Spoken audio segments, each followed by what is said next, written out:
Ops, simula pa lang ng linggo pero alam ko ang iniisip ng mga masisipag nating workers dyan. Deadline sa trabaho o due date ng mga bayarin. Kailangan maging handa tayo para magampanan ang kanya-kanya nating roles sa buhay. Kaya bago sumabak sa week na ito, here's some handa and alaga tips para sa inyo.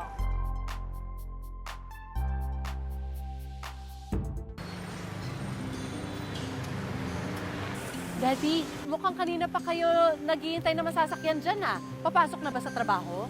Opo, ma'am eh. Naku, siguro kanina pa kayo no. Kakayaman pero late ako lagi sa opisina. Dalang hirap mang sumakay. Hindi na ako nakakain ng almusal kanina. Kakamadali. Sa katuloy ng ulo ko. Lipas gutom at stress sa commute, relate ang marami nating viewers dyan.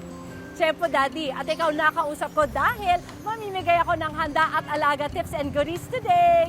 Para handa tayo sa sakit ng ulo, may paracetamol Biogesic ako para sa'yo.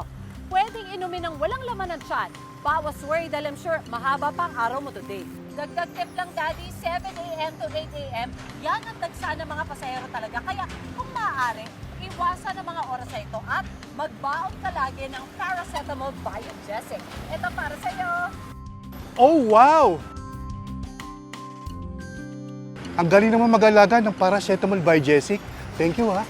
Kung ang sakit ng ulo strikes anytime, anywhere, ganun din ang galing ng paracetamol Biogesic. Pwedeng inumin anytime, anywhere, kahit walang laman ang tiyan. Maging handa para sa tuloy-tuloy na trabaho. Magbaon ng paracetamol Biogesic, ha? Ingat!